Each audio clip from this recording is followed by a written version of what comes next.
Eu sou Lion e esse é o primeiro vídeo de alguns vídeos que eu vou fazer. Essa é uma série que eu tenho tido vontade de fazer há muito tempo para poder compartilhar com vocês, e principalmente porque quando eu não compartilho isso com as pessoas, eu fico lendo os livros, eu fico tendo ideias, eu fico interrompendo a minha mulher na leitura dela e ela acha isso muito ruim. Então eu prefiro compartilhar com vocês através de um vídeo do que incomodar a leitura dela. Então, esses vídeos não serão editados, eles vão ser simplesmente gravados. Eu vou sentar na frente do celular e vou gravar. Algumas das ideias que eu quero compartilhar não é simplesmente compartilhar a ideia. Eu não quero pegar, ler um livro e ser um pombo correio que vai pegar essas ideias e vai jogar para vocês. Eu quero ligar os pontos, eu quero que vocês liguem os pontos junto comigo. Se vocês leem o mesmo livro que eu, se vocês têm as mesmas ideias que eu, ou se vocês têm ideias diferentes melhor ainda, porque vocês vão acrescentar e vão me falar coisas que não são óbvias. E para começar essa série, eu vou começar falando desse livro. Esse livro aqui é do caralho. Eu vi ele, na verdade tem muita gente falando sobre ele. E ele vai muito além do conceito de arriscar a própria pele, porque hoje os empreendedores, se tu olhar aí as estrelinhas do YouTube, todo mundo está falando desse livro. Principalmente no meio do empreendedorismo, porque sim, tem um pouco a ver com o empreendedorismo e ele ressalta um pouco, mas o livro vai muito além, tem muita informação. Ele é um livro de certa forma complexo, mas ele tem algumas ideias que eu quis mastigar e trazer para vocês, para que vocês contribuam e daqui a pouco tragam ideias que eu não tinha pensado. O livro segue a linha central. Ele defende a tese central da importância de se arriscar a própria pele. Isso vale tanto para negócios, isso vale principalmente para governos, e ele discute muito a ideia de Estado. Né? O que é o Estado? Né? O Estado deve saber, o nosso, que muita gente chama erroneamente de governo, mas vamos dizer que essa estrutura governamental é o Estado. O Estado, como tu deve saber, ele surgiu há muito tempo, o conceito dele vindo lá dos períodos tribais. E só para bater um tópico rápido, no início a ideia de Estado ela surgiu com uma nobreza, né? Sempre houve uma elite que dominava em relação a todo o resto da população. E diferentemente de hoje, essa elite, e diferentemente do que a gente pensa, a elite não simplesmente só explorava a população em geral. É claro que em civilizações como a grega, a romana e antes, né, nos assírios, os sumérios, esses caras, eles tinham uma elite que, obviamente, que exploravam os demais, mas existia um certo conceito por trás da justificativa da nobreza daquele nobre. Por exemplo, um lord cavaleiro que ia lá para a guerra, ele estava lá, o que justificava o poder dele é que ele estava protegendo os seus súditos. Tanto que eu acredito que a palavra lord tem algo a ver com protetor. Se tu sabe a origem disso aí, pode colocar nos comentários. E os nobres, até pouco tempo atrás, até antes do surgimento dessas democracias modernas, eles de fato faziam jus a esse caráter protetivo. Eles iam lá e realmente eles entendiam que o dever deles, por mais que eles se sobrepusessem a toda a população, eles sabiam que eles tinham que proteger essa população. E isso é um caráter ainda bastante presente nas monarquias. Tanto que se fala que quando aconteceu a Guerra das Malvinas entre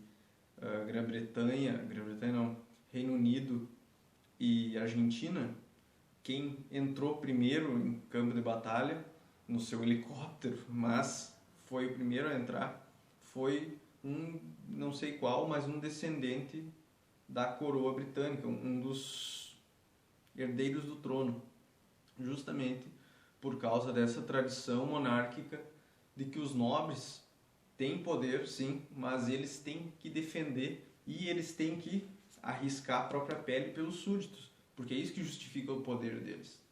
E o autor começa esse livro falando que uma das características do Estado moderno é que hoje a gente tem uma elite, por exemplo, no Brasil, se tu analisar, a gente tem uma estrutura lá de 513, eu acho, deputados, e 80 e tantos, 82, 81, não sei, senadores e um presidente, que estão lá e não necessariamente eles arriscam a própria pele. E esse arriscar a própria pele é fundamental porque é isso que faz com que esses governantes tomem decisões que, obviamente, o deles está na reta. Se isso não der certo, foda-se. Né? Se isso não der certo, hoje, e eles citam alguns casos, por exemplo, das invasões no Oriente Médio, que há pelo menos uns 20 e tantos anos os Estados Unidos vem invadindo o Oriente Médio, vem financiando grupos que se tornam terroristas. Se tu não sabe, a Al-Qaeda nasceu de um patrocínio dos Estados Unidos que fez com que esse grupo virasse o que é hoje. Ele era um pequeno grupo de rebeldes e os Estados Unidos bancou a guerra na Síria, os rebeldes, enfim. Toda essa complexidade do Oriente Médio ela foi meio que plantada pelos benevolentes americanos. Mas enfim, não é isso que eu não quero criticar os Estados Unidos. O que eu quero colocar é que provavelmente a pessoa que pensou em dar essa grana e patrocinar esses grupos lá nos Estados Unidos é um cara que, mesmo com o terrorismo aumentando, para ele, no final do dia, ele voltou lá para casa dele, quentinho, com a família dele, e para ele não fez diferença nenhuma. Se ele patrocinou, se ele destruiu um país em guerra, se ele causou uma guerra com, sei lá, 30 mil mortos que antes estavam seguindo suas vidas, por mais que tivesse um ditador, né? Porque essas guerras que os Estados Unidos patrocinam no Oriente Médio, todas são com o objetivo, e eu acredito que em alguns casos seja real essa intenção, de libertar os caras de ditadores, né? E no fim das contas, se a gente olhar para trás, todas as vezes que eles interferiram, deu merda, deu uma guerra, morreu muita gente, e era melhor se ficasse aquele ditador lá, que ele estava fazendo menos merda que os Estados Unidos. E o autor coloca que quando o rabo desses caras que tomam essas decisões não está na reta, eles acabam tomando meio que qualquer decisão, porque foda-se, para eles não faz diferença. Então, essa é a ideia central desse livro, e ela nos mostra, se a gente analisar, por exemplo, a nossa estrutura do governo, cara, a gente vê esquerda e direita brigando lá no Congresso, a gente vê presidente caindo. Eu me lembro muito de uma imagem que foi, acho que no último debate entre a Dilma e o Aécio em 2014, que eles estavam em guerra, e aí apareceu no intervalo lá do debate, apareceu os dois rindo juntos e dando risada e tal. E na real isso é tudo quase que um grande teatro que eles fazem. Por quê? Porque eles vão lá, eles fazem aquele personagem, eles brigam, mas no fim das contas, se aquela medida que eles estão aprovando, por exemplo, se a PEC, sei lá, do desarmamento passar ou não passar, para aquele deputado não vai fazer diferença. Ele anda com a segurança dele armado. Então essas questões nos fazem ligar alguns pontos e ver por que a gente está na situação que a gente está hoje.